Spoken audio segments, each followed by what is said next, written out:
All right, everyone, welcome back. We're going to do a quick demonstration on how to make a yeast starter. As I made more and more wine, I started to experiment with these because I wanted to make sure that I introduced a high enough population into my must to make sure that I really got a nice dry finish. So what we've done is we've prepared a packet that comes in your kit. And this packet has sugar and acid blend in it.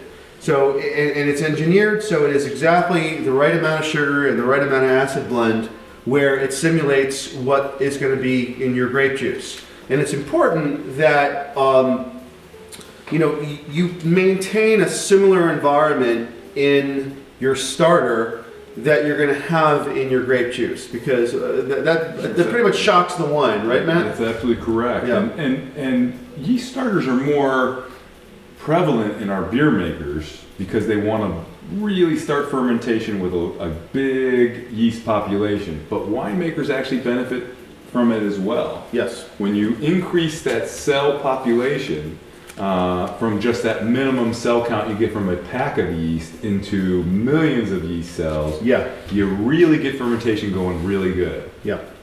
And one of the things that's important too when you're working with smaller batches, because your kit's a 6-gallon batch, sometimes you don't get that internal heat because the population never gets high enough to generate that kind of energy. So when you introduce a starter where you let the yeast multiply 5 or 6-fold before introducing it into your must, you really give that population the chance to build up, so when you finally get to those final increments of sugar that you want to convert into alcohol, there's more than enough yeast in there to do the job, and it doesn't get stressed out. Because if you have, right, because explain what happens if you have too low of a count. Well, and it also prevents the bacteria, the bad yeast, instead of our cultured yeast from taking off. So it's going to be ready to go right out of the blocks. Yeah. And it really starts to populate. And it's really important in the spring and the fall. Yeah. When our temperatures are lower, our cultured yeast isn't as quick on kicking off. Where normally you're 24 to 48 hours, in the fall and the springtime when you're fermenting at cooler temperatures, it could be 72 hours. And we want our cultured yeast doing our work for us. Absolutely. I've actually done experiments where I've compared fermentation with batches that used yeast starters and those that didn't.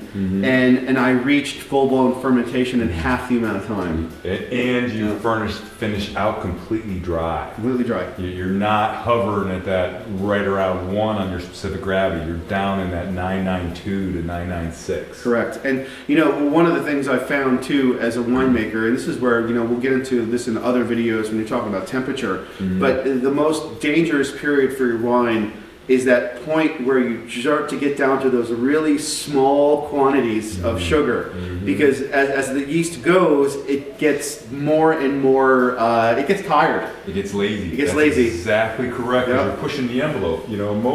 Most of our kits are going to come in around 13 to 14%, and the yeast tolerance, alcohol tolerance is 14%. Like a little bit above that. So you're really pushing the envelope. Yeah. And if you don't do one now, you may have to do a yeast starter later because you got stuck fermentation because it didn't finish all the way out. That's correct. Because, what I think is important to notate is that as the alcohol content increases as the yeast converts sugar to alcohol, that's what slows the yeast down. That it almost drowns. It gets sluggish. Yep. So by having a high population and keeping your temperature right, you'll always get to the end. So we've devised this step in our kits, and I'm going to show you how easy it is to make these. A really great way to make a yeast starter is to just take a bottle, a long tall bottle, because you want some head space in the bottle, and you get this packet that is both sugar and acid blend, so you get, like I said, you get that environment.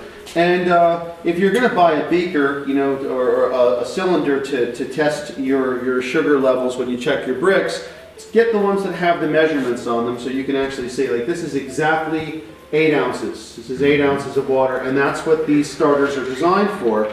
So there's just the right amount of sugar and just the right amount of acid blend in here to do that. So, and this is product number 5392. You can access it from the link below. So, and also, by the way, all these are sterilized, like we keep saying in every video. Everything that's gonna go near you, that's gonna touch your wine ultimately has to be sterilized. So we're just gonna pour this in there, okay? And then what we're gonna do is we're gonna take our yeast packet and we're gonna pour that in there. Now, this is different from rehydrating your yeast, which is something that we don't recommend, because you have to have the exact volume at the exact temperature for the exact amount of time for it to be effective. And if your yeast is fresh, there's no reason to rehydrate it. Absolutely. So now that everything's in there, we're gonna pour the water in.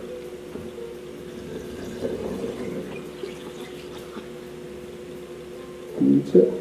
And just like everything in the winemaking process, until you get to bottling time, it doesn't look pretty. It doesn't So look pretty. don't use what this looks like muddy water to gauge what it is. And what you want to do with your starter is you want to really shake it around a bit.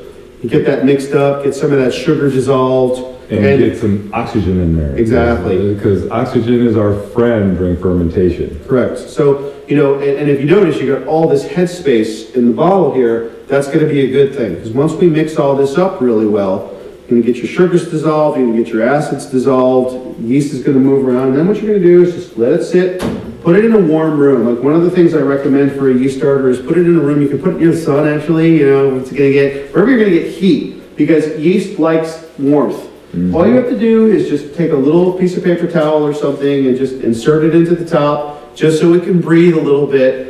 And by tomorrow, you're going to have a raging monster here.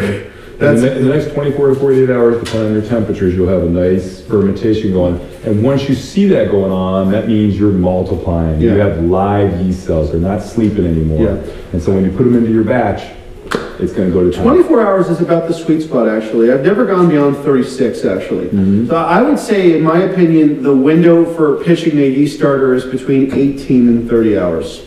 You know, and with the way our kits are designed too, you know, you really want to let your concentrate get up to room temperature, and it has a lot of energy in it, so that's going to take time. So what you do is when you first get your kit, this is the first thing you do. You make your yeast starter first, let this get going, so while your concentrate is actually getting up to room temperature, this is going to have time to grow, so this way this is ready by the time your juice is ready to pitch your yeast. And it will help you by using room temperature water. Don't use refrigerated water when Definitely you're doing not. this. Use room temperature, because you don't want to shock your yeast by having it too cold. Yeah, good rule of thumb with yeast is cold is bad. Mm-hmm. Yeah, yeast does not like cold. Often when winemakers get stuck fermentation, it's often because the room gets too cold, and with small batches, you know, I mean, I've had 50-gallon batches get up to above 80 degrees. Yeah. But when you have that much mass and you have that much insulation, you can get those internal temperatures. But when you're working with a kit, it's 6 gallons.